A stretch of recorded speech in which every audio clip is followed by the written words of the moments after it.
And welcome back to Brainshorts. I know it's been a while since my last episode, but life got busy behind the scenes. I've missed creating these deep dives into curious corners of knowledge, and I'm so excited to be back with a topic that bridges ancient wisdom and modern science. Today, we're exploring fasting, not just as a tradition, but as a fascinating physiological phenomena. Let's jump in. What exactly is fasting? Fasting is not starvation or deprivation, it's a metabolic switch. It is the voluntary abstention from food for a set period. When you fast, your body shifts from using glucose, sugar, to burning fat for energy, triggering a cascade of cellular processes that support repair, regeneration, and resilience. Think of it as giving your body a break from constant digestion so it can focus on other internal housekeeping. Where did fasting come from? Fasting isn't a health trend, it's tradition. Ancient Greeks like Hippocrates and Pythagoras fasted for clarity and healing. Religious traditions around the world incorporate fasting. Muslims fast during Ramadan, Jews on Yom Kippur, Christians during Lent, Hindus during Ekadashi, Buddhists and Jains for purification. Across cultures, fasting has been used for spiritual growth, self-mastery and cleansing, long before we understood its biological impact. What kinds of fasting do people practice today? Here are the most common types. Time-restricted eating. You eat all your meals in a defined window, say 8 hours, and fast for the rest. That's the popular 16-8 method. Some prefer a shorter 6-hour eating window, 18-6 method, for deeper benefits. Intermittent fasting, a broader term that includes time-restricted eating and other methods like the 5-2 plan. Eat normally 5 days a week, restrict on 2 days. Or alternate day fasting, where you fast every other day. Prolonged fasting, 24 to 72 plus hours without food. Done less frequently, it is powerful but advanced, activating deeper cellular repair processes including autophagy and immune system regeneration. So, which one should you try? If you're new to fasting, time-restricted eating like the 16-8 method is the best place to start. It fits smoothly into most daily routines. For example, eat dinner around 7 to 8 p.m. and have your first meal the next day at 11 a.m. for the 16-8 method or 1 to 2 p.m. for the 18-6 method. And remember, rigid schedules aren't the goal. Life happens. A late dinner or early snack won't undo your progress.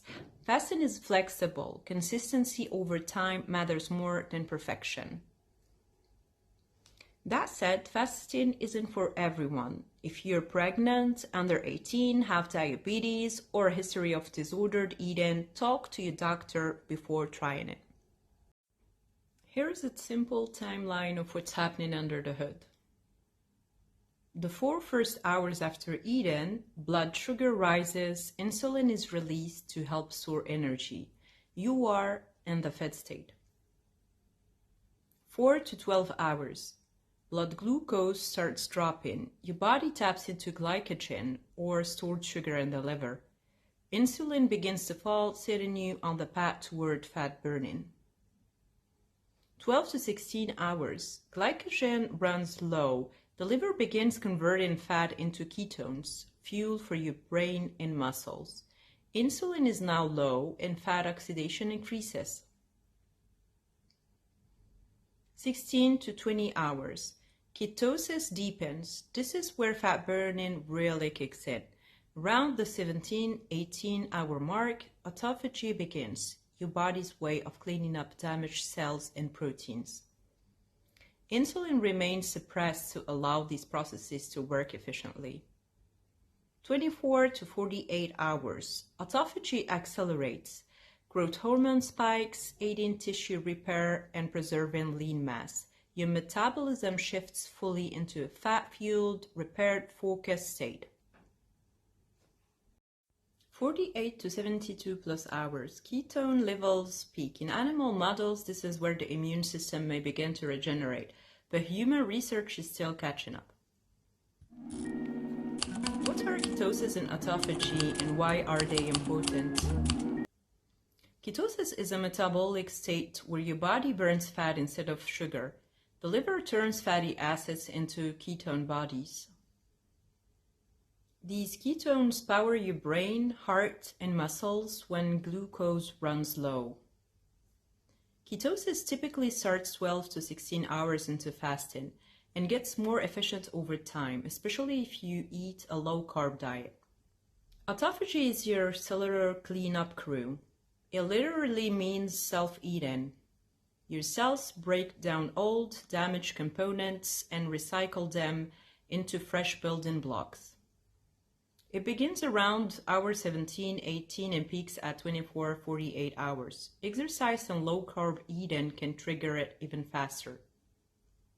Autophagy is key in reducing inflammation, supporting longevity, and even protecting against diseases like cancer and Alzheimer's.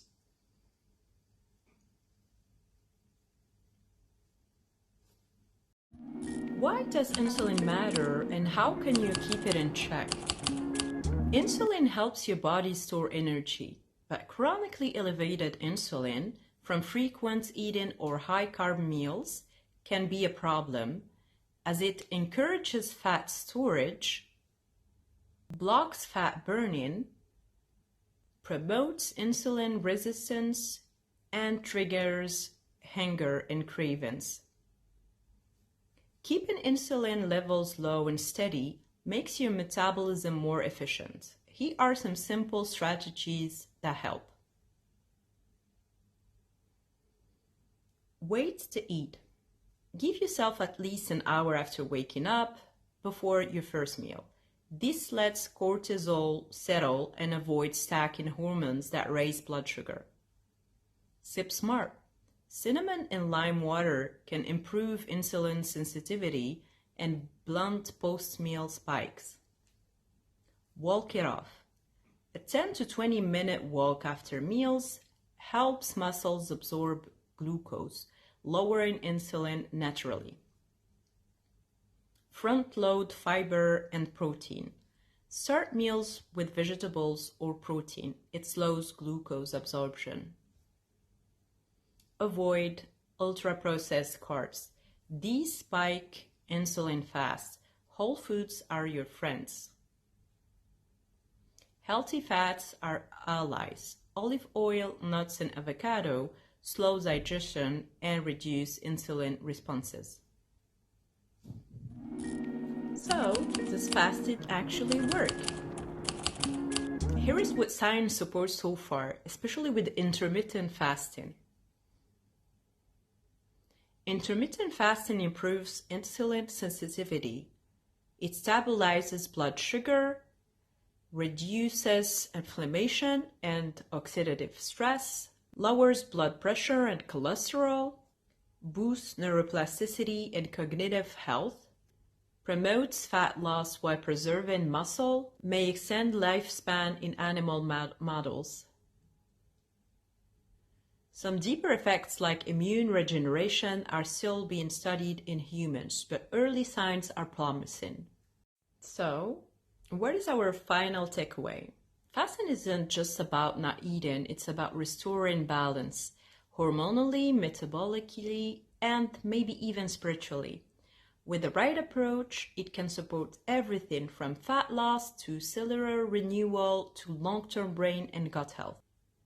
It is an ancient rhythm. We are just now learning how deeply modern science dances to it. And that is a wrap on this episode of Brainshorts.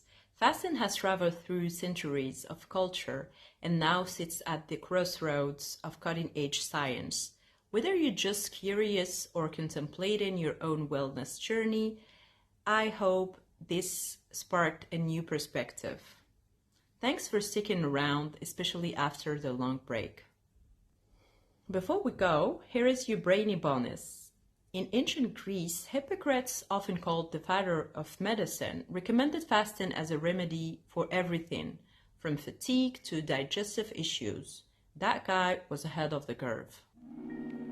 If that lit up some neurons, don't forget to subscribe, share this episode, and drop your thoughts or questions in the comments. Let's keep the conversation going and make curiosity contagious. Until next time, stay curious and keep your brain hungry for more.